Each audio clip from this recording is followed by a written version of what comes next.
Muaz, you want help? Is any of the masjid laptops working?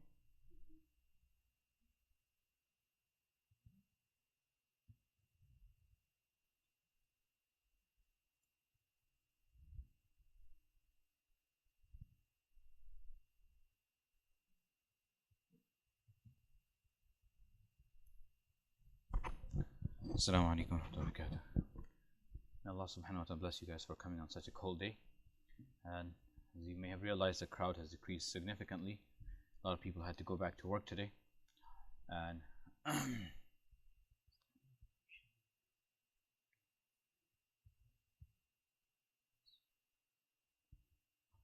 वो अयान को बताना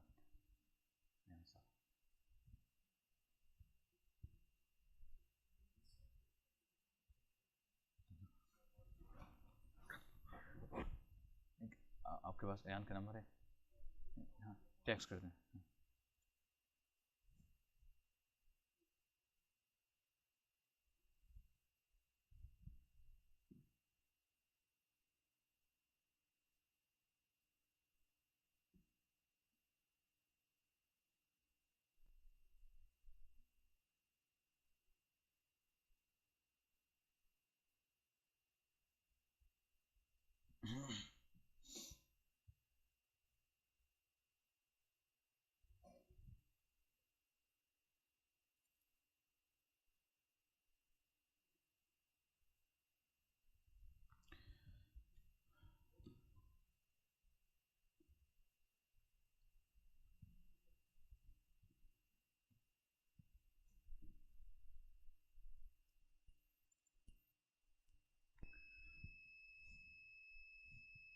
Bismillahirrahmanirrahim. So last week we had covered what we know as the Shara'it of Salah. That means the conditions of Salah. If we can quickly go through all the conditions one more time very quickly, it will be very advisable, inshallah. It will be beneficial. Number one was, who remembers? Oh no, before Tahara there's one more. Oh, you can say Tahara first. Let's say Tahara first. Okay, Tahara. Second one? Louder, louder, louder. Admun najasa. What is it? Admun najasa. That means removal of all the impurities. Removal of all impurities. The second one is purity itself. Purity itself. So for example, wudu, ghusl will be tahara. Number three was satrul awra. Okay, which is what? Covering the necessary private areas. Okay, number four. Number four, you gotta check for time. Number five. Once you know it's time, what you gotta look for? Istiqbal al-qibla. Qibla, that means finding the qibla. And number six, intention. Number six is niyyah, intention. And number seven is takbir tahrima. And that means that takbir which will commence the salah. This week, those are all known as shara'it. What are they known as? Shara'it. I need everyone to please be with me, otherwise I'm gonna fall asleep and everyone is gonna fall asleep. Okay. So what are all those called? Shara'it. Okay, very good. Now, so the second part we're going to be discussing today is the arkan. What are they known as? Arkan. Arkan literally translates to pillars. These are integral components that constitute the very essence of an act of worship. They are performed during the act itself and cannot be omitted under any circumstance. So if any of these what we're going to be discussing here on forward are missing, then it's as if you have never prayed. So let's say one of them we're going to be doing is ruku'. Let's say you prayed and you forgot to do ruku'. In any of the rak'ats, that entire prayer is completely invalid as if you have never prayed. Missing a pillar invalidates the prayer entirely, requiring it to be repeated from the beginning. Now, when we discuss the arkan, or salah in general, there will be different parts which are all necessary. Now, usually in English you call it obligatory and necessary, or necessary and essential, or compulsory, etc. All these different words. So all these will be categorized in our understanding, fara'id and wajibat. Fara'id and wajibat. Fara'id are quite, what do you call it? Just a few. However, within each fard, you have multiple steps. Within each step, you have multiple steps. For example, one of them is ruku'. Now, in ruku', there are certain parts that are essential that if that part is not done, then it's like you never did ruku', right? So now, within that, however, will be other necessary parts, which if not done, the salah will still be complete, which will be called wajibat. And today we will not be discussing wajibat specifically. Every now and then I'll point out this is a wajib, this is a wajib. But inshallah, not tomorrow, rather on Wednesday, we will be covering all the wajibat in one section. Why? Because if a person misses a wajib, how do we make it up will also be discussed at that stage. Right? So today and tomorrow we'll be basically discussing the fara'id and in general how to perform each fard and every aspect of that fard, whether is a necessary part, what is a compulsory part, or what is a recommended part. It will be just part of that one fard act. We'll be discussing wholesomely. And inshallah, hopefully we'll be done with discussing the theoreticals in a few moments, and after we'll stand in safs and try to inshallah have a practical version of that, seeing that every one of our postures, as we have theoretically learned, are actually implemented into our practical lives, inshallah. We'll watch each other. Many a times I think that I'm doing something correctly, but when someone else looks at me, he's like, Sheikh, you're saying what you're saying, but when you do it, you're not doing it properly. And you guys can point it out to me also, inshallah. So, fara'id, obligatory elements. The first one of them is known as qiyam. First one of them is known as qiyam. What does qiyam mean, everyone? Standing. Standing in prayer.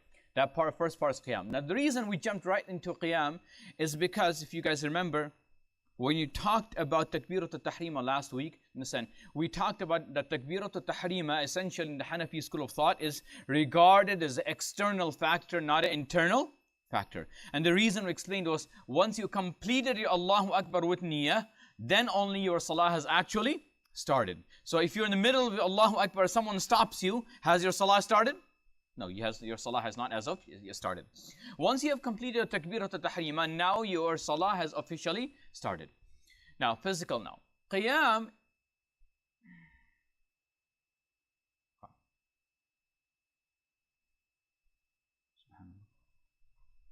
This is the thing with technology. Sometimes you write something, you put everything together, then something else comes up. Anyways, qiyam, in reality, listen, is not necessary in any other salah besides farz salah. Everyone with me, right? So qiyam is only compulsory when you're praying farz salah. So if you're praying, for example, sunnah at home, are you required to be standing? No, you're not required to be standing. You could sit down and pray. Listen, if you're praying nafil, if you're praying tahajjud, are you required to be standing? No, you're not required to be standing, but ideally you should be standing and praying. In the life of Rasulullah sallallahu alaihi wasallam, only towards the end of the life of Rasulullah sallallahu alaihi wasallam would Rasulullah sallallahu alaihi wasallam generally sit, sometimes in tahajjud as well, and pray. Why? Because he was getting older. But even if I'm young and I'm fully healthy, understand it is permitted for you to sit and pray everything besides obligatory prayers. However, it is against recommendation without any kind of necessity. But this also opens up a door for us. For example, we're sitting in a car and the driver is driving. I'm not driver. As long as you're not the driver, you could essentially sit in your back seat and pray nafil salah. Everyone with me? So if you decide, hey, I'm not doing anything, and say, I want to pray a few rakats extra salah, according to Hanafi school of thought at least, and say, I'm not sure about the other schools of thought, that you can pray in the back seat as long as you're not the driver. Now, stand. Yes? No, very good. In terms of qibla, listen, essentially, especially when you're paying nafil and you're in a conveyance, then qibla, listen, is not necessary, only for nawafil salah. Only for nawafil salah, right? So if the car is carrying on in different direction, it's not necessary. This is only for nafil salahs. So if the car, depending on direction, you can pray nafil salah as well. Very good question. Standing is obligatory for everyone physically capable during farz prayers. If a person sits due to externals, now I want to explain something. Now I do not know the ruling with regard to other schools of thought. This is according to Hanafi school of thought. What is the understanding? That if a person is unable to stand in farz prayers because of natural causes, because of what? Natural causes, or causes natural causes. For example, a person is injured. Listen, naturally now he can't stand up. Listen, he has extreme amount of back pain. In that case, he is absolved of this particular part of the salah. He doesn't have to stand. Yes? Listen. However, if he is unable to perform qiyam due to another human preventing him because of human-made laws. So he can stand completely. Let's say he's on the plane and the air hostess tell him, you can't stand. It's our rule that you can't stand in the plane. Now, in that case, he will perform his salah in whatever way they allow. Yes? However, he will have to repeat his salah once he lands again. Is everyone clear? So the qiyam is a necessary or compulsory factor in salah. If it is unable to be done due to natural factors, injury, etc., then a person is absolved of it. However, if a person is unable to do it because of human intervention, that means necessarily he can do it, but someone is preventing him from doing so, then he will perform the salah in whatever way he can, and later on he will have to make that salah up. Remember, if you pray sunnah in that condition, do you have to make up the sunnah salah? No. Why? Because it's never necessary to begin with. Right? Once a person is standing, yes.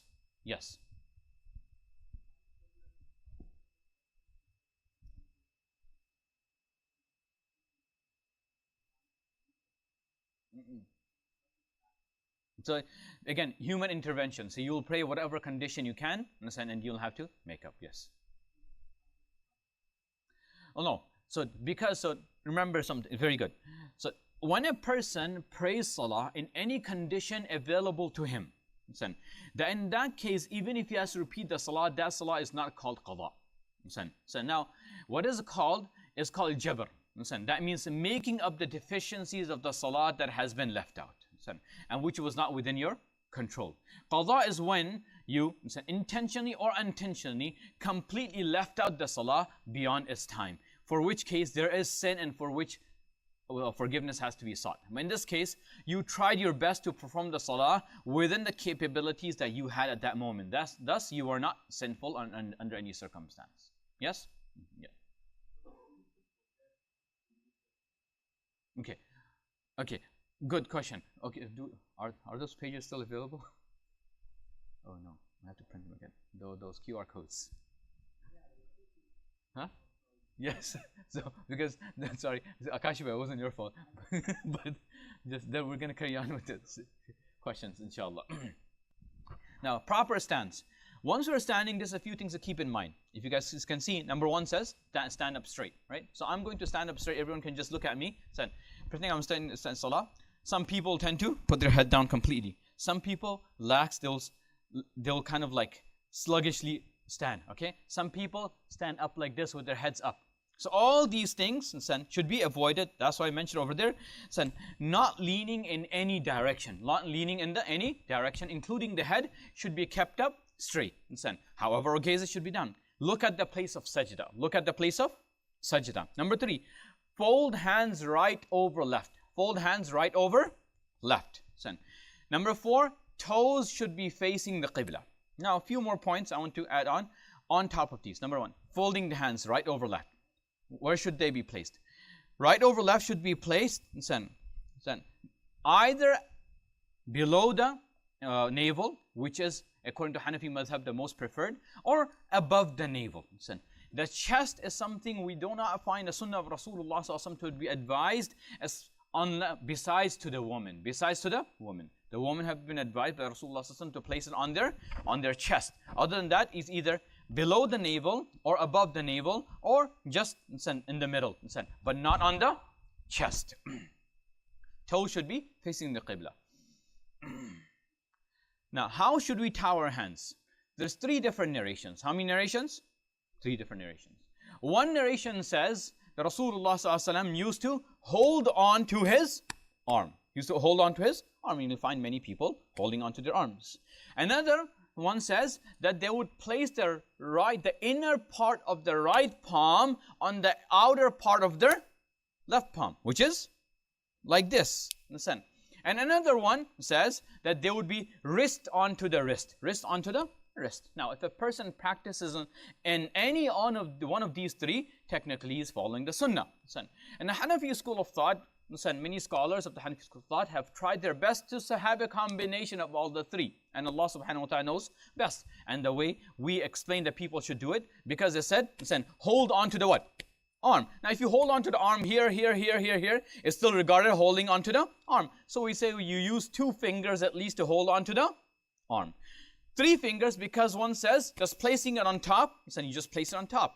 And you place the palm on top of the palm. So where you start off, palm on top of palm, hold on to the wrist, listen, and put 3 fingers. That way it is on top of the external, listen, the lower part of the arm. So that's our explanation of trying to combine all 3 narrations from Rasulullah sallallahu alaihi wasallam. However, if a person holds his arm like this, is he technically doing wrong? No. If a person just puts palm on the palm like this, is he technically doing wrong? No. If a person grabs onto the wrist, is he technically doing wrong? No. But the recommendation that the Hanafi school of thought presents is a combination of all 3 narrations, right? So again, we'll go over it. Stand up straight, look at the place of sajda, fold hands right over left, and toes should be facing the qibla. Now a person may ask, well, what about the aspects when a person is standing in jama'ah? Inshallah, we'll be discussing the jama'ah, the aspects of how to stand in jama'ah tomorrow in terms of touching our feet, etc. We'll point out a few things here and there, but we'll discuss that inshallah tomorrow. Qira'ah, recitation of the Quran.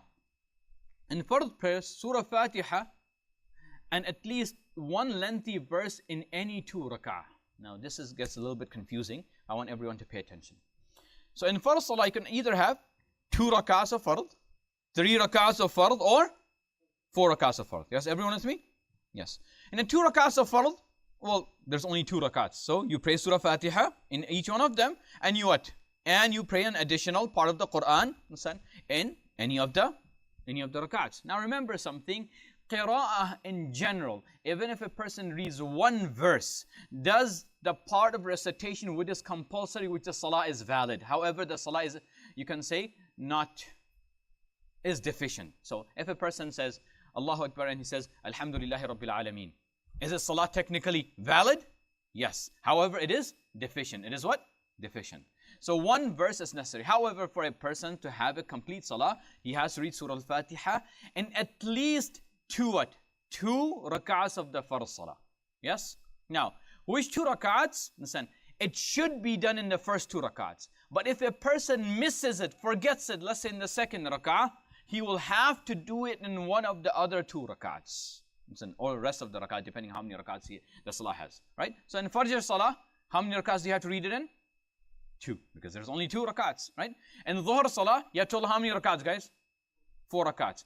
So you'll do it in the first one, listen, and the second one, listen, which is ideal. If you miss it in the second one, where do you do it? 3rd one. If you miss it in the 3rd one, where do you got to make it up? 4th one. Got it? Inshallah. So in 2 rak'ahs. However, in Sunnah salah and Nafil salah, it must be done in every rak'ah. It must be done in every rak'ah. Everyone with me? Inshallah. Now, essential requirements. Minimum tajweed must be maintained to ensure no change in meaning. Right? So this is something that's compulsory. It is not an option to read the Quran with tajweed. Listen, at least that much tajweed everyone should read with, that we do not change the meaning. It's never too late to learn tajweed. Yes, sometimes we may not have lacked the opportunity when we were younger, etc. Listen, and sometimes we learned it thinking we did the learning with tajweed, and later on we learned that we haven't learned with tajweed. So that is something that we have to take into account, and we have to correct ourselves. Now, for example, one of my students, mashallah, he learned, and he decided he's going to go talk to an uncle who he knows, mashallah, has been praying salah. So when he told the uncle is necessary to learn tajweed, so uncle got angry at him and told him, so are you saying that all my salat from the age of 5 did not count? I mean, inshallah it did count, but our point being, that kind of argument to say that I'm not going to fix myself in the future is not a workable argument. I would rather say, from here on, your salah doesn't count anymore. Why? Because now you have been told what you're doing is wrong. Previously, you may have been ignorant, and inshallah subhanahu wa ta'ala is forgiving. Secondly, audibility of recitation must be maintained even when praying alone to the extent that one can hear himself. And this is very, very important. We talked about this in Takbirat al-Tahrima as well. In Takbirat al-Tahrima, when you say Allahu Akbar, you must be able to hear yourself at the least.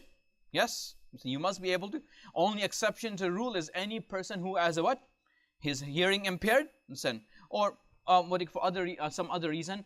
Imagine there's an extreme loud amount of noise. He's unable to, he knows he's reading it properly, but he can't hear himself because of the extreme amount of noise. That is the only times a person may be excused.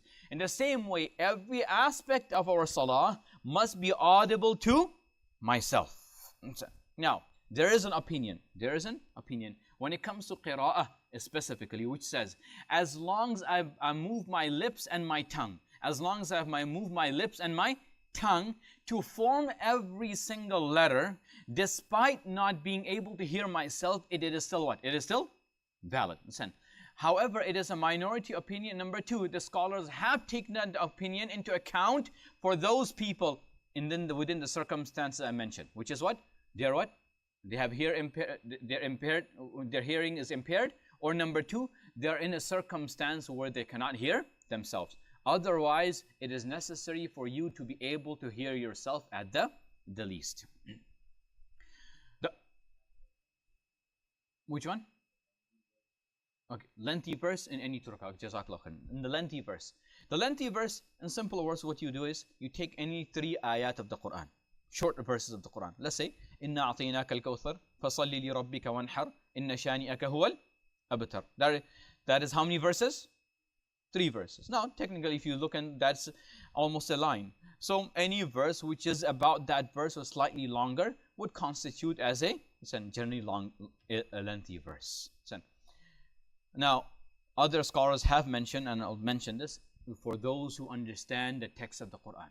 For those who understand the text of the Quran, that it should be a verse which has a complete meaning to it. For example, there are certain verses of the Quran, I'll give you an example. Alhamdulillahi Rabbil Alameen, Ar-Rahman Ar-Rahim. Ar-Rahman Ar-Rahim, under any circumstance of Arabic language, is not a complete sentence anyway. So that would not constitute a complete verse. So they would say that you can read any amount of the Quran, which is one verse at least, and constitutes the entire meaning. But generally speaking, a lot of us do not understand the meaning. So easiest way to look at it, anything that is the amount of 3 short verses that I may know. And I know Surah Al-Kawthar, which is a total of how many? 3 verses. So inshallah, any verse approximately a line or more should suffice as one lengthy verse. The audible salawat. Fajr, Maghrib, Isha, Jum'ah, Taraweeh, Witr in Ramadan in congregation. These are all the places where when reading by oneself, a person is allowed. Okay, let's explain this. If a person in congregation, then all of these salawat will have to be performed audibly. That means the imam will read out loud. However, if we're performed individually, the salawat which are known as audible salah can be read what? In a low voice. Can be read in a low voice. Not completely silent, but in a low voice. The salawat which are non-audible salah, for example, Dhuhr salah, in the same way, Asr salah, can be read audible to the extent that I can hear myself. However, it shouldn't be read aloud as if I'm leading a congregation. Is that clear? So, for example, Dhuhr and Asr Salah, I can read something like this. But to read out loud, Alhamdulillahi Rabbil Alameen, as a qira'ah would be done in the audible Salah, that is not allowed. Rather, it should be read quietly. One more thing I just remembered that I forgot to put over here is in the nafil salawah of the daytime should be read silently or quietly, but the nafil salawat at night there's nothing wrong in reading them aloud. So if you're reading tahajjud salah and you want to read it audibly, there's nothing wrong. However, if you're praying nafil or sunnah salah in the daytime, then you're supposed to read it quietly. Yes.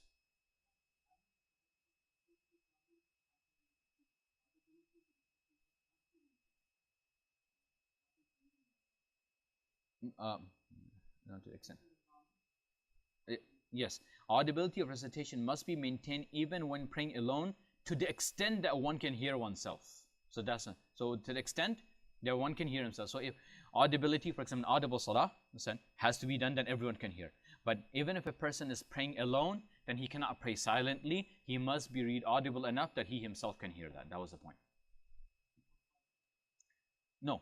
For nawafil also, for nafil salah, if you're praying alone, let's say you're praying alone, you must be audible to yourself. Yes, reading in your mind, or lips only moving without a person having his hearing being impaired, or extreme loud noises will not be allowed. He will have to be able to hear himself. For both men and women, yes. For both men and women, yes.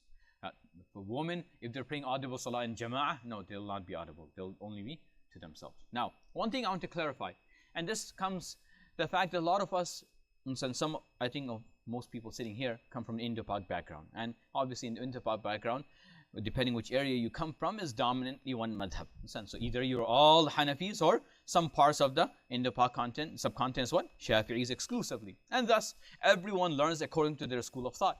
Over here we have a big, everyone is you have people from all backgrounds, all type of madahib. And so when you come to the masjid, sometimes we have learned a certain way, and when we ask the mufti or a muftiya, they may have given me a understanding which is correct within that madhab, and so they told us that otherwise is wrong, not considering that you may be exposed to another person from another madhab right next to you in salah.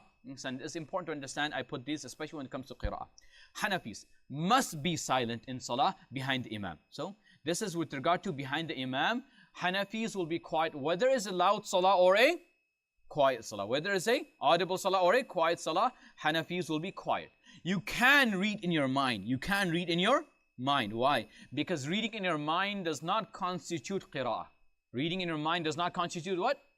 Qira'ah. So you can read in your mind. So you think about Alhamdulillah Rabbil Alameen Ar-Rahman Ar-Rahim, etc. The Maliki and Hanabila may recite Fatiha. What made it? So they're not obligated to, but they may recite Surah Fatiha aloud. Yes?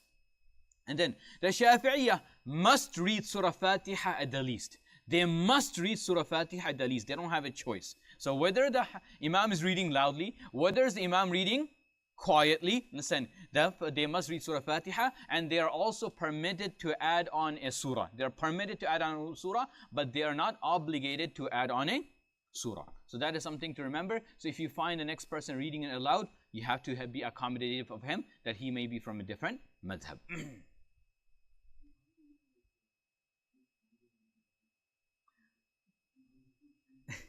Very good. Listen. So, very good question. Okay, let me just quickly answer that one, because a lot of so what do you call it?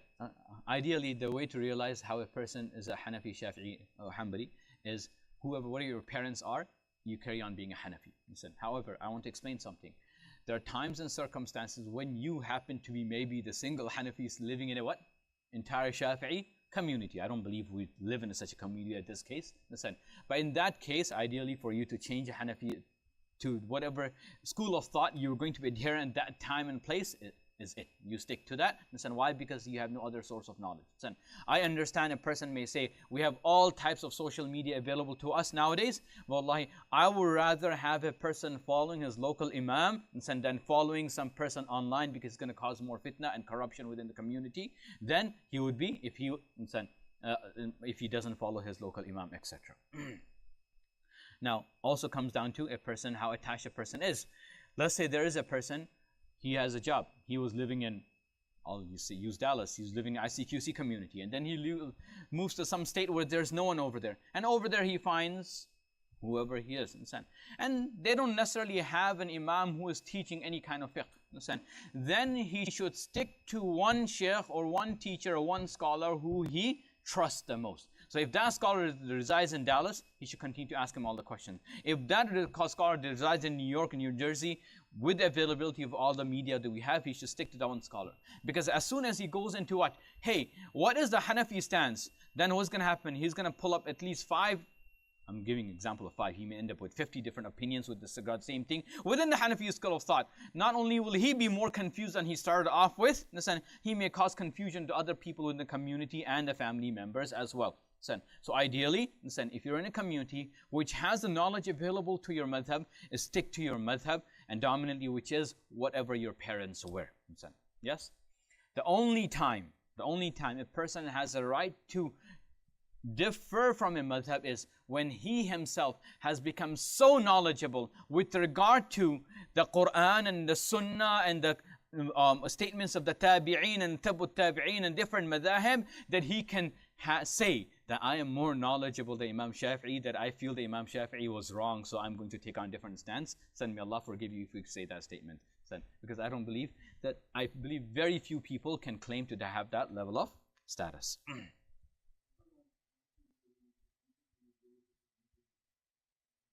Yes. Okay. Okay. So with regard to Ameen specifically, I don't think I mentioned this in one of my Jum'ah khutbahs actually. Remember, don't be shy of your madhab. Don't be shy about your madhab. They're not shy. Why should I be shy? Right? So when they come to our masjid, they'll say Ameen loud. And if you're a Shafi'i, I will say, please say your Ameen aloud. Some uncles have a problem, like why is that person doing that? Don't worry about that uncle or that youngster, whoever it may be. Don't be shy about your madhab. The scholars who went through that amount of effort to ensure they have come to a correct conclusion required a lot of work. So the Hanafi madhab emphasizes that Ameen should be said how? Quietly. And while the other madhab, the Shafi'i madhab specifically and the Hanbali madhab, they say that you should say it loudly. So please do not be shy of your madhab and say it as loudly or quietly as you've been taught. Jazakallah khairan for mentioning that. By the way, yes. Yes.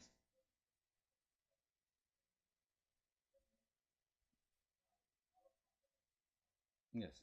So that saying Ameen is sunnah according to the Hanafi madhab. It is sunnah. However, please, the amount of reward that Rasulullah has emphasized behind Ameen, because we tend to say it quietly, sometimes we don't say it at all. And that's very, very dangerous. We're losing out an immense amount of reward by not saying Ameen after Surah Fatiha. Not only reward, but also Ameen says, oh Allah, accept the dua in Surah Fatiha in my regard. Okay, inshallah, we'll carry on.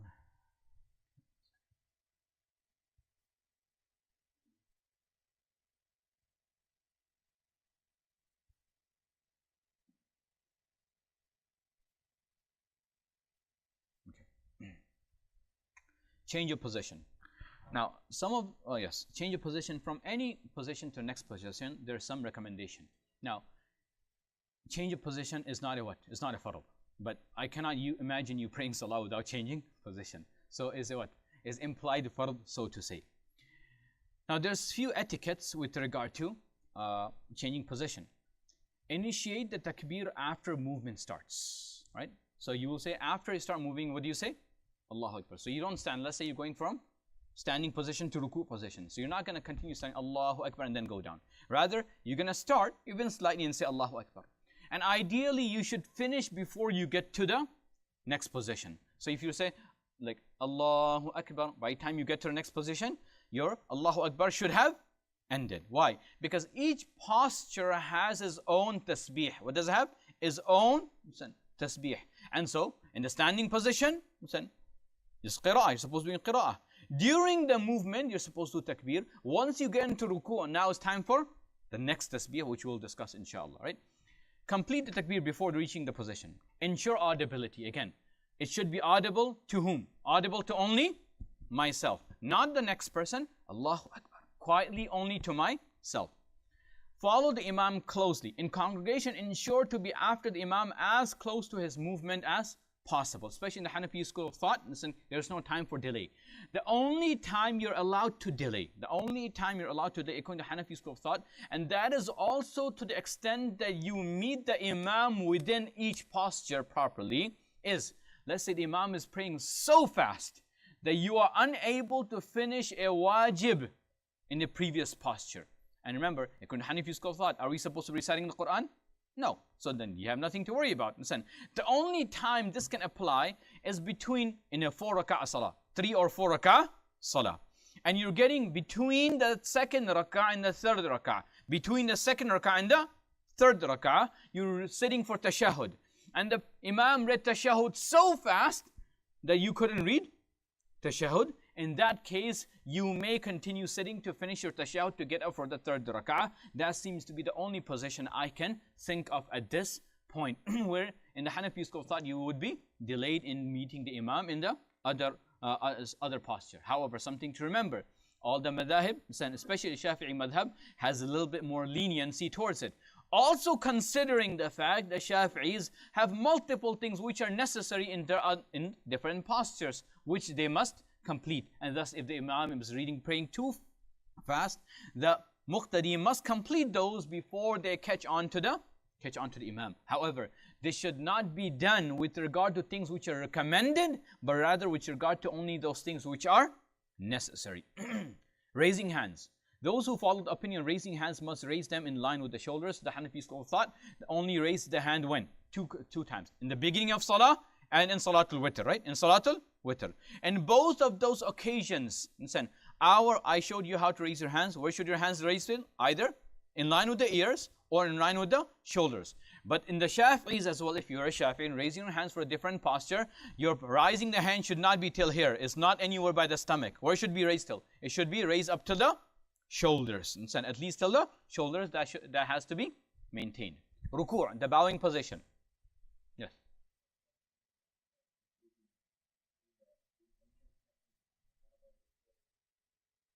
We're going to get to that. That is correct also. Jazakallah. That's another example as well, because tashahhud is necessary. And thus, if the Imam says salam very quickly and you haven't finished your tashahhud, you may finish your tashahhud and then say salam with the Imam. Yes. Again, another example of the Shafi'is, according to them, Durud Ibrahim is also a necessary part, not only the tashahhud. It's unlike us, only tashahhud is necessary. Jazakallah khair for that example. Yes. Change of position. The movement from position to position requires, Ruku', the bowing position. The correct method. Back must be straight. Now, inshallah, when we get down to the practical, it'll be easier to show you what it means for back to be straight. Align the top of your hind and the head, creating a horizontal line. So, the head and the back should be in one line. Grab onto your knees. So, we do not place our hands on our knees. What do? We grab onto your knees. And particularly when I've seen people not do this on Eid day, because they're so worried they're going to get creases on their clothing, they just leave their hands on there instead of grabbing onto your knees. Brothers, please understand that your salah is more important than the creases on your clothes. Okay? Now, legs straight. Now, I put 3 over here. Legs fully extended. Again, when we stand up to do the practical, you understand better. But there's 3 positions. Again, there's different positions. They go to the highest level of istihbab, recommendation. The 3 recommendation of legs being straight is legs fully extended without bending the knees. Okay? Legs straight up to knees with slight bend at the knee. And number 3, legs fully extended at slight angle. We'll show all 3. Again, this doesn't make a drastic difference to our salah, inshallah. You can go with either. The only reason I mention it, because some people tend to ask, Sheikh, that person is doing ruku wrong. So I decided I'm going to put it here to tell you all 3 of them are acceptable. Right? Number 4, arms position. Arms not touching the sides while keeping the as straight as possible. So as straight as possible, but ensuring that the upper arm is no way touching the what? The body. So if you have to slightly bend it to ensure that happens, you can. Other than that, you should try to keep it as straight as possible. You recite the tasbih 3 times, Subhana Rabbiyal Azim. Now, over here I put only Subhana Rabbiyal Azim, but you can open up any book of dua and you will find up to around 8 du'as to be read in ruku'. Many a times people say, can I make my own English du'as? In farz salah, and the Hanafi school of thought, not allowed unless you don't know Arabic. Unless you don't know Arabic. However, if you don't know Arabic, you're a person, new Muslim, he may be allowed to say something, or he may just say Subhanallah. Subhana Rabbiyal Azim should be said. Now, a person may say, even beyond all the other dua, Subhana Rabbiyal Azim has a very significant place. There's hadith, and I cannot remember, it's Ibn Abbas or Anas radiyallahu anhu, one of the two. They prayed with Rasulullah sallallahu alaihi wasallam. And when they prayed with Rasulullah sallallahu alaihi wasallam, he mentions that the ruku of Rasulullah sallallahu alaihi wasallam was as long as his qira'ah, which was very, very lengthy. It was tahajjud salah. And he says Rasulullah sallallahu alaihi wasallam read Subhana Rabbiyal Azim in the entire ruku. In the entire ruku. So now, knowing for a fact that Rasulullah did read other du'as and other occasions in ruku as well, and is permissible and is recommended as well, and we should learn those.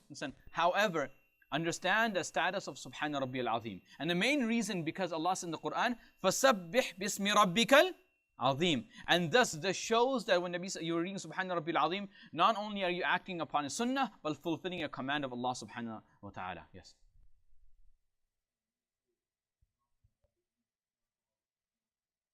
Does not know how to pronounce Arabic, yes. Yes, understanding of the Arabic, Jazakallah khairan, yes.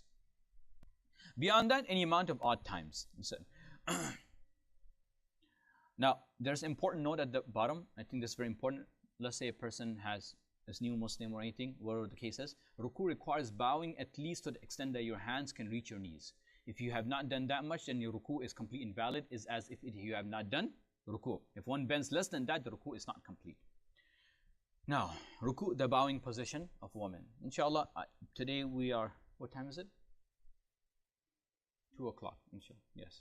I'm going to, after going to ruku, bowing position of woman, I want to go through a separate group of, one more position after this. I want to go through a separate sets of slides, which will be quite short. I'm not going to go in detail. I'll explain that inshallah. The correct method for a woman to do ruku'.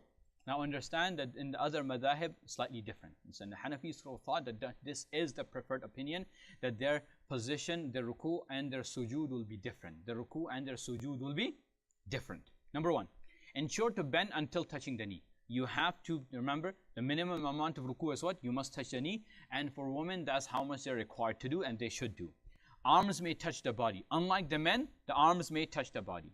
Number three, legs straight with no bend at the knee. Unlike the men, which I gave how many? 3 different possibilities. In the case of the woman, they will just keep their legs straight when doing it. One more slide for the salah itself. Inshallah, we'll go to the other set of slides. Qawma, short standing. The correct method, recite the prescribed words, Sami Allahu liman hamida. Sami Allahu liman hamida. Now, if you are an imam, you're also allowed to say Rabbana lakal hamd quietly, and according to majority of the Hanafi scholars, it is recommended for you to actually say Rabbana lakal hamd quietly, not audibly, but quietly. Now, the person behind the imam will only say Rabbana lakal hamd or Rabbana wa lakal hamd or Allahumma Rabbana lakal hamd. Any of those 3 variations is completely correct. Now, you may also add on, actually recommended to add on, Hamdan kathiran tayyiban mubarakan fi. Some of the brothers had suggested I should add on to the slides. Inshallah, I will add on to the slides, but at the moment I think we'll stick to whatever I have right now. Hamdan kathiran tayyiban mubarakan fi. There is a lengthier one, mil as-samawati wal-ard wa mil ma shi'ta min shay'in ba'd. Again, I emphasize that there are many masnoon du'as we should learn as much as possible to enhance our salawat. Reach a standstill. This is very, very important. This is very, very important, and we'll talk about it again later on when we talked about the wajibat. That come to a complete stillness before proceeding to the next posture. So if you are halfway up, almost up, how do you know if you have come to a standstill? Your Rabbana lakal hamd should be pronounced while standing.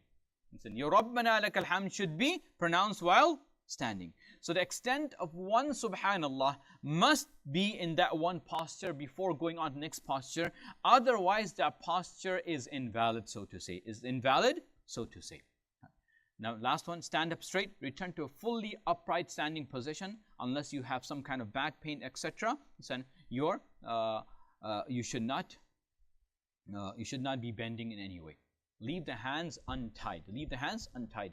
Unlike the initial standing, the hands remain on the sides. However, there is opinion of tying the hands, which is a very minority opinion. How the majority opinion, most of the madhahib is that it should be left on the side. I want to address one more aspect before carrying on from qawma.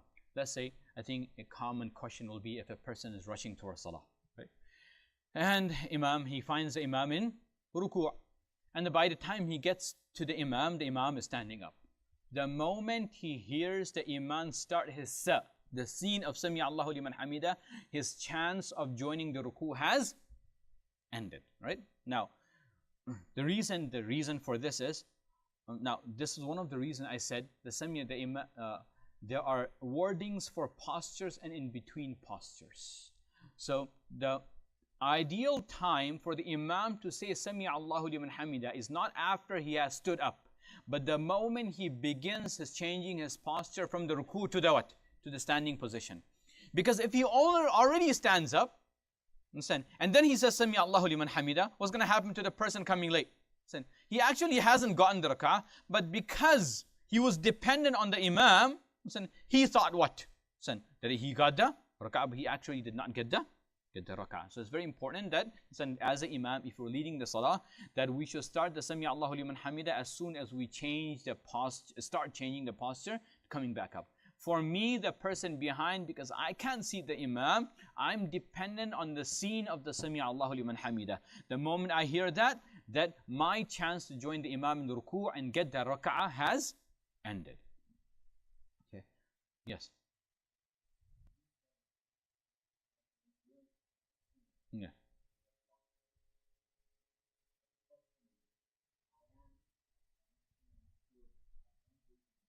Mm.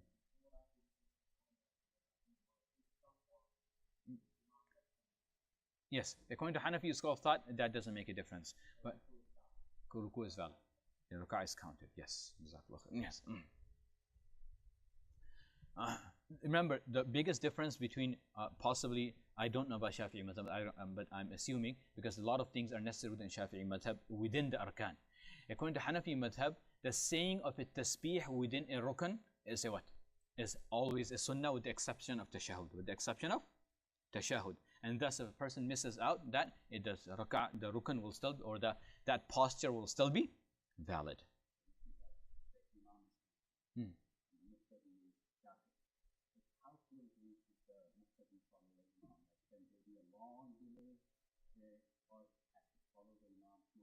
No, again, one of the points I made is, as long as the muqtadi has fulfilled his previous, what is necessary within his rukn, then he has to be following immediately. But if the Imam is reading too fast for that person to complete that part, then he is allowed to complete the part and then join on to the next rukn.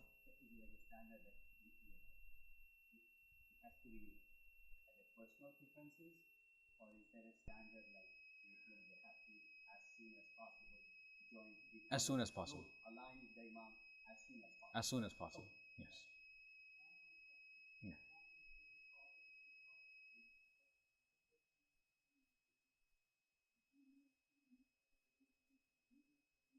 Mm-hmm.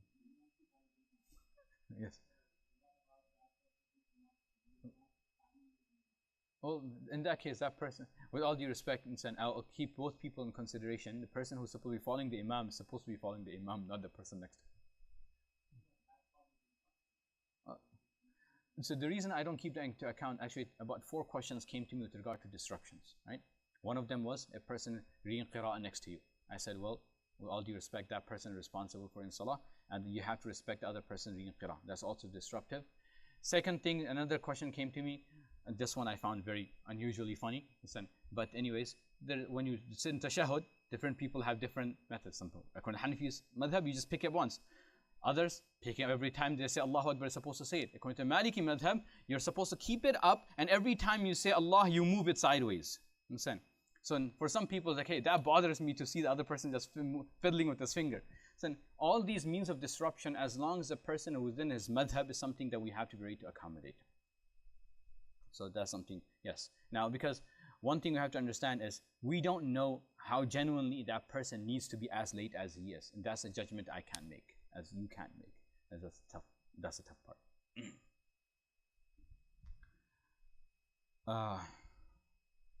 Yes, so we'll stop there. Now, the other slide that I want to quickly go through before we conclude for today and go to the actual practicing the posture, very, very quickly, inshallah, is a woman's salah differences. So, and this is a common thing, especially coming in America, where there's a constant objection against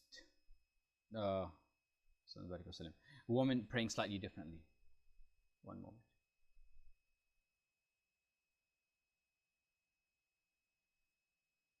Sorry. Okay.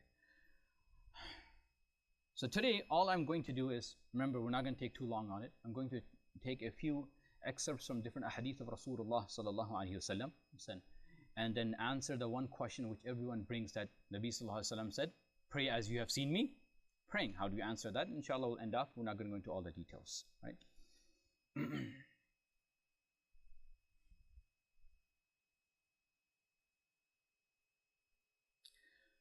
When is Rasulullah sallallahu alaihi wasallam? Yes. One of the biggest objection we find is with regard to sajda and the way the Hanafis do the sajda. That is how, that we put our arms on the ground, and we attach the sides of our arms to our legs. The women, exclusively the women. So this hadith Marasil Abu Dawood, when you make sajda, attach part of your body to the ground. Attach part of your body to the ground, right? This is one. Can I go up again? This is the lengthy hadith. When woman performs salah, she should place one thigh on the other, and when she makes sajda, she should attach her stomach to her thighs, concealing herself as much as she can. Continuation of the hadith. And Allah is looking at her and He says, "O angels, I make you witness that I have forgiven her." So this is in Sunnah al-Kubra of Imam Bayhaqi rahimahullah. Right? Wa'il ibn Hujr radiyallahu anhu said, I came to Rasulullah sallallahu alaihi wasallam and he said, "O Wa'il ibn Hujr, when you pray, bring your hands equal to your ears, and a woman will bring her hands equal to her chest." I mentioned this clearly earlier. That's how she's going to put it. And the reason for this narration is just to show that there is clear indication of differences between the men and women salah from Rasulullah sallallahu alaihi wasallam. The guidance of Ali bin Abi Talib radiyallahu anhu. He says, this is not, he's not quoting Rasulullah sallallahu alaihi wasallam, this is his own fatwa, that means he's saying it. When a woman makes sajda, then she should contract herself and attach her stomach to her thighs. Musannaf bin Abdul Razak. Emphasis in gathering. She should gather herself and contract. This is Ibn Abi Shayba, Musannaf ibn Abi Shayba.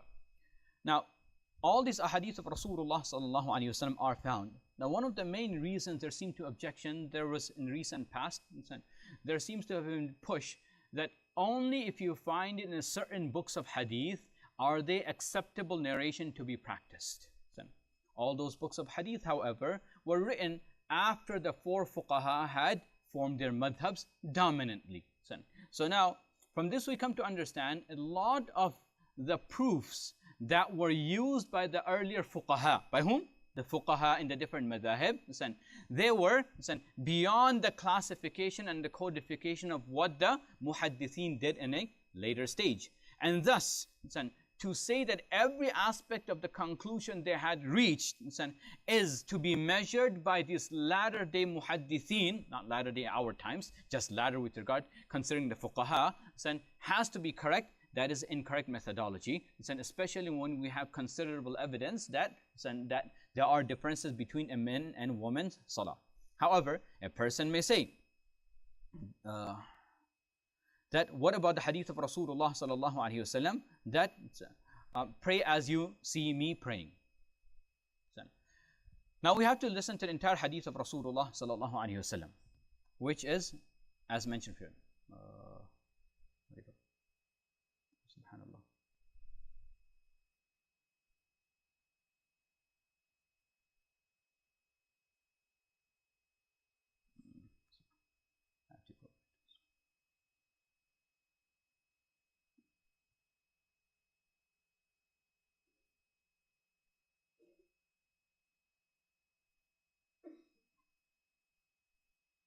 Okay, this is the complete narration. Pray as you have seen me praying, and when it is the time for the prayer, one of you should pronounce the adhan and the oldest of you should lead the prayer. What had happened was Rasulullah sallallahu alaihi wasallam was out with the Sahaba by a certain tribe. And Rasulullah sallallahu alaihi wasallam prior to that had expressed the timings of Salah. Had expressed what? The timings of Salah. What is the earliest time of Salah and what is the latest time of Salah? And then Rasulullah sallallahu alaihi wasallam told them that pray as you have seen me praying. The emphasis in that specific time of seeing Rasulullah sallallahu alaihi wasallam praying, is that the Nabi sallallahu alaihi wasallam didn't pray before that, Nabi sallallahu alaihi wasallam had been praying before that, was to ensure that the people understand the timing of the salah. That is the context of the narration. That is the context of the narration. Now, we're not saying that we completely abandon this hadith of Rasulullah sallallahu alaihi wasallam in terms of generality. We do pray how Rasulullah sallallahu alaihi wasallam prayed, but we also keep in consideration all those narrations of Rasulullah sallallahu alaihi wasallam where Nabi sallallahu alaihi wasallam has indicated to what? To differences of praying between men and women. Yes, however, if a woman is following a particular scholar and the scholar has told them to read a certain way, let them be. We're not going to go. Why? As long as they're following a scholar. But at the same time, if they come and tell us how you are praying is incorrect, we will not accept that as well, because our actions are based on the ahadith of Rasulullah ﷺ and based on the extraction of great scholars of the past from the ahadith of Rasulullah ﷺ and the actions of the tabi'een. And that's something I just wanted to emphasize before we continue. Yes.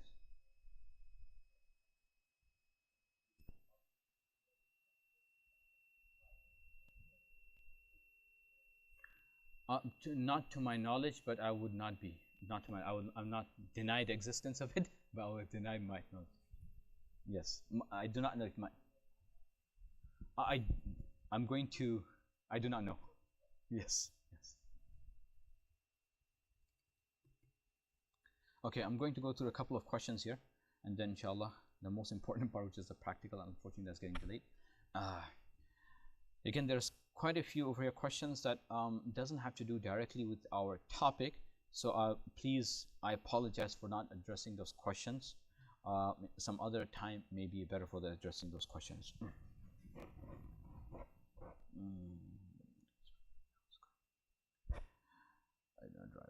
I should not dry the washed wudu parts like arms and face. Yes, there is a question with regard to wudu in the past. Said that I should not dry the washed wudu parts like arms and face. Is it sunnah to do khilal with right hand? Is it sunnah to do right hand khilal should be done with the right hand? Khilal of the toes should be done with the left hand, right? However, so now I wouldn't say sunnah, rather mustahab. Rather mustahab. Usage of the right and left hand for those kind of actions is mustahab, not sunnah. Is there anything that I should not? Yes, according to the Hanafi madhab, it is recommended that you should do your wudu as quickly as possible, not to allow the previous part of the body to dry. But you have to understand that this is not necessary or close to necessity, because it's almost impractical, even especially considering time of Rasulullah ﷺ. Imagine the amount of water that, remember how much water we used? Nabi ﷺ using that much water in the heat of Mecca. Can you imagine your limbs not having been dried by the time you finish your wudu? It is almost impossible. However, the idea is you should not now chill over there, wash my arms and relax. Rather do it as quick as possible. Once one forgets, according to the Hanafi madhab, we have no issue. Yes. All you have to do is go wash your feet. Yes. You just wash your feet according to Hanafi madhab. There is a difference in the Shafi'i madhab for that. Then you will have to repeat your entire wudu.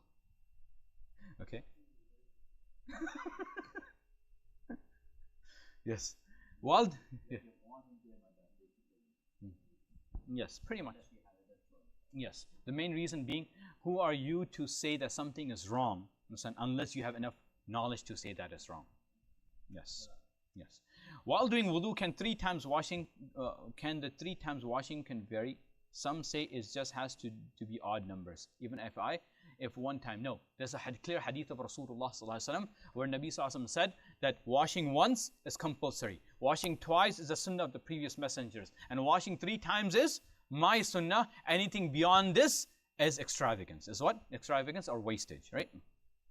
So, what's the best way to pray salah in an airplane, or should we wait till we get to the airport and pray qada of all the salah we may have missed? No, I explained this while we were praying, that we pray in whatever position is allowed to us, and if we are not allowed to complete some of the fara'id, then in that case, then we have to repeat the salah after we have landed. This is according to Hanafi school of thought. Unfortunately, I do not know the stance according to other schools of thought.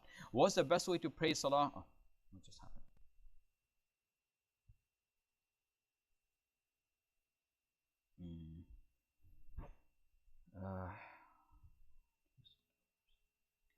Do I need to touch my nose and forehead on the ground in sajda, or just touching one will fulfill the requirement? So inshallah, we're getting to sajda, we will talk about that. Qasr salah, say I'm traveling to Houston by my car. Qasr salah, we'll address that on the last day inshallah. Can filthy and non-filthy clothes be mixed in a washing machine for washing?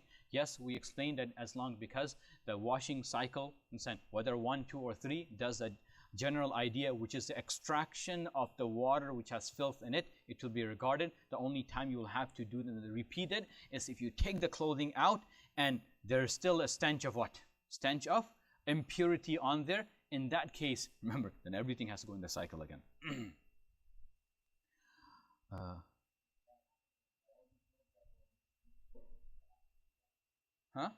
Yes, all the clothes.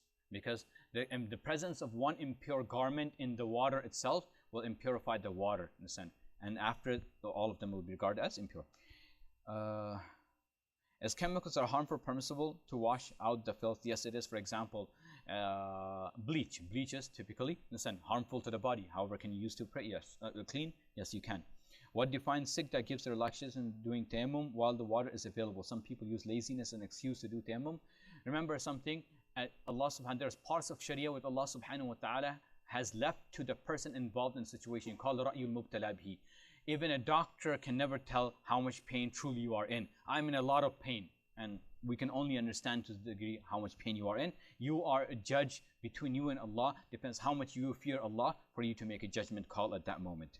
What should I do if I have a scab, dried blood wound? Listen, you just wash over it, or if it's going to harm that wound or prolong its cure, then you just wipe over it. Can powder of use for cosmetic purposes, use or deodorant be used for tayammum? Listen, if the cosmetic powder originates from earthly substances, then it can be used for tayammum. For example, kuhl originates from a type of antimony from a crushed stone, then it can be used according to Hanafi school of thought. I do not know about other schools of thought. This is not a question, but is advice. Please not say listen. Someone. Oh, sorry. If the prayer, some people pray a little like the Imam reading sajda, but muqtadi in ruku and so on. Example. Okay. If we touch our private parts after taking shower, our wife or our wife, yes, no, according to Hanafi school of thought, your wudu is still intact.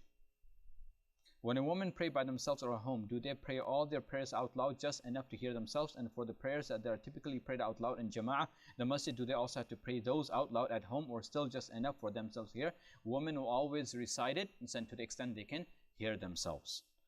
If you pass gas while making, if you read slightly louder, inshallah, as long as you're in the confines of the area, it is not prohibited. One more thing that I was reminded, that I mentioned again, a woman beautifying herself, any kind of beautification for woman for salah will only be done within her home. Within her home. That beautification will not be done for coming to the masjid if she's coming to the masjid, especially not perfume. Especially not perfume. Why? Because that is something that goes beyond just herself and extend to distance. Rather, there's a hadith of Rasulullah sallallahu alaihi wasallam. Again, the discussion for some other time why these differences, but rather the difference is there that if a woman wears perfume and she passes by area, and other men are able to smell that fragrance because the woman passed by, then there's curse upon that woman. May Allah subhanahu wa ta'ala protect our families. Okay. For a girl doing wudu, does she have to get all of her hair wet? No, wudu, remember, her hair, the hair on her head just has to be wiped. Listen. Sorry. Can you explain how to pray while sitting? Inshallah, we will try, if we have time, we'll try to do that. For right now, we'll try to explain how to pray standing to begin with. If you pass gas while making wudu, do you need to restart? Yes, you need to restart. Inshallah, now if we can all stand up and face the Qibla, inshallah, on the ladies' side, I believe my wife is there. There might be some other people that assist as well. Inshallah, we will try to go through the different postures. We will now be leaving the mic. Inshallah. First aspect of praying, inshallah, for today, because we're not really worried about jama'ah, we can stand separately so that we can see each other properly, inshallah. We can spread out, and we can turn the lights on. Spread out, inshallah, so that we can all see. So I'm going to be facing this way, so I'm not facing this for demonstration purposes. So firstly, when we're standing is, remember, our toes should be facing the Qibla. Right? How do we stand?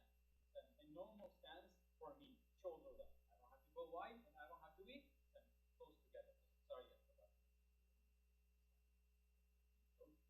But for men, it's not about 3 fingers, it's not about 5 fingers, but just a normal stance.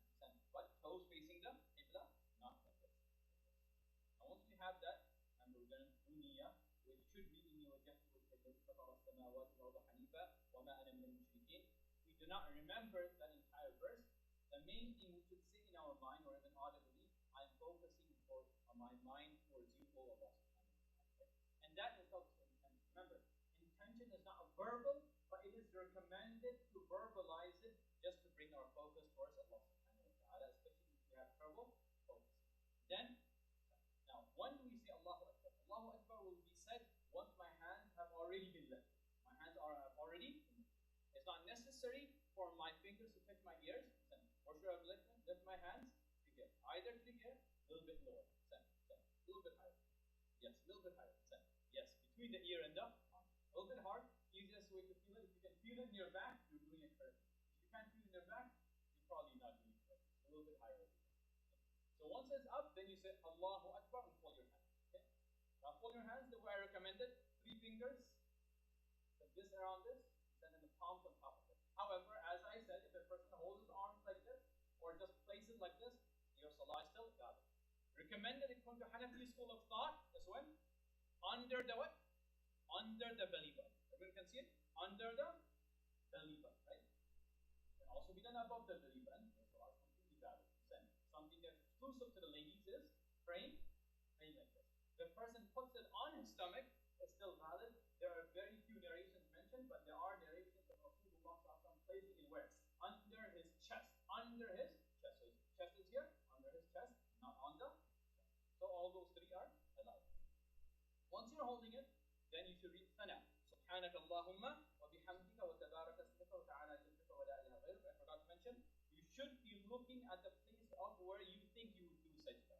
Where you think you do sajda, and your gaze should remain there as long as you are standing. As long as you're standing, your gaze should remain there. Read the Sana, A'udhu Billahi Bismillah, A'udhu Billah and Bismillah. According to Hanafi school of thought, only the Imam will read A'udhu Billah and Bismillah and whatever recitation. Obviously, if you're reading on your own, you will read all of that. A'udhu Billah, Bismillah, etc. And read Surah Al-Fatiha complete. Whether you're reading alone behind the Imam, you are the Imam, you will always say Ameen. Ameen is for every single person. Once you start the next surah, then if you are starting from the beginning of surah, it is highly recommended and the sunnah to say Bismillah. The sunnah to say Bismillah. However, if you're starting from the middle of the surah, it's mustahab. That means you may say it or you may not say it. If you don't say it, inshallah, if you don't say it, then it's not on the level of. Let's say you start from Amana Rasul. Ameen, Amana Rasul, ideally, everyone should say this in all circumstances. Be habitual of it. Are you able to do any movement like any stretches? Like if you do like good question, that or like. So can I get that question as soon as we finish? We still this posture, right?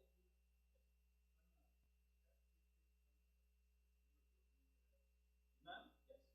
So everything before A'udhu Billah must be done by everyone. And everything, said Ameen. Ameen also, everyone. And after the second surah, or the additional surah, everything has to be done by everyone. Okay, that's a good question. So we'll get back to that. So 2 questions. Please remember your question. Once we're done with this, we'll answer both of those questions. Okay. So now, once you're done with your surah, let's say, لم يلد ولم يولد ولم يكن له كفوا أحد. Right? If we are Imam, we should not be going down as we are saying it. No. I should finish, complete. There should be a millisecond of a pause, and then I start going down. So, وَلَمْ يَكُنْ لَهُ كُفُوًا أَحَدٌ. Then, Allahu Akbar. Remember what I mentioned? That Allahu Akbar is for duration of going down. So, Allahu Akbar. So, by the time I reach my ruku, my Allahu Akbar is done. Let's do it everyone, inshallah. Say Allahu Akbar. Okay. Now, when you are down, so this is the word. Don't please stay in that position, right? Please grab onto your knees. Grab onto your knees. You should be holding, right? Now, in the Hanafi school of thought, the ideal is you look at your toes. So your head will be in line with your backside, and your toes, you grab your toes. Now remember, I said there's 3 ways you can do it. Now everyone can get up, just look at how I'm doing it. So this is one way. You'll notice my entire leg is completely straight.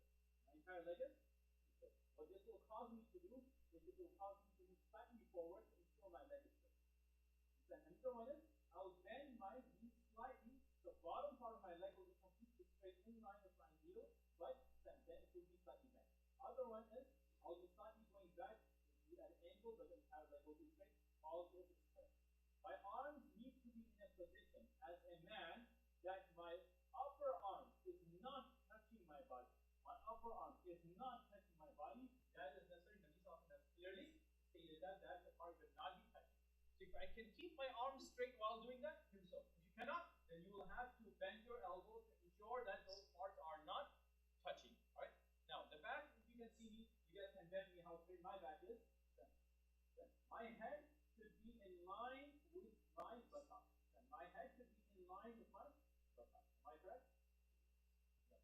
Now, it should not be like this where I'm bending down. Now, if you're in this position, you'll find that you should be very easily able to look at the place of your sajda or look at your toes, which is both the two opinions of where your gaze is to be. Either in the place of the floor or the place of the toes. If you go slightly down, you'll notice you have to keep your head up like this to actually look at that.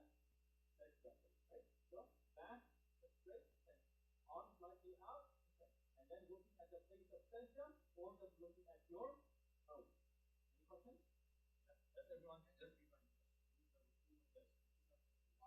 Inshallah, everyone try to do the ruku, inshallah. I know some people have the problem. I'm going to push you down a little bit.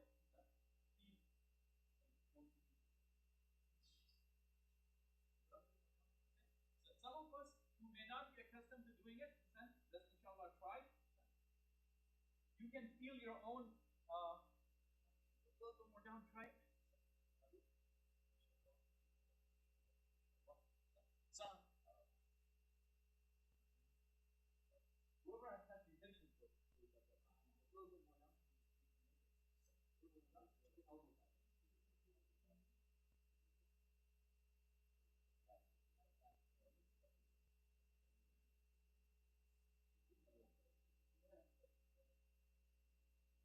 Most people got it. Inshallah. Now, we understand that some people have trained us, and some people either we haven't been trying it, and so our back are slightly humped, and so slightly. Now, if you push yourself, remember, that is the ideal posture actually going to help manifest. That is the ideal posture that people should have in healthy posture. If you can push yourself to get that ruku position, inshallah, you'll be saved from a lot of different posture issues that people have.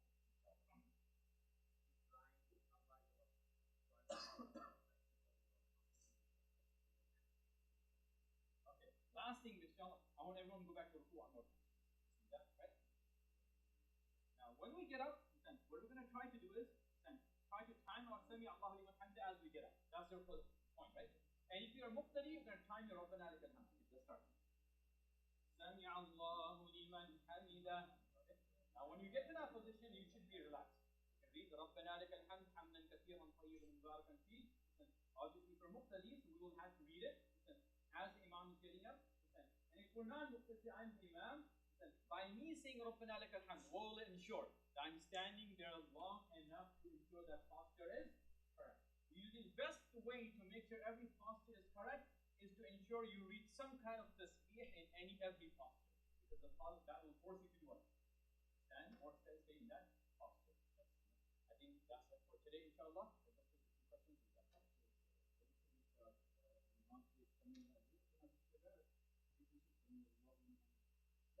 We should remember the whole idea I mentioned that we should follow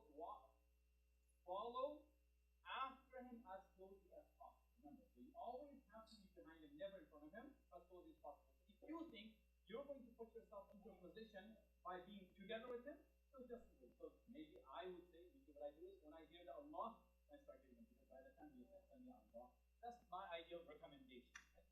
So now, questions quickly. First question. Like if you're playing, you scratch your body. Yes, guys, please.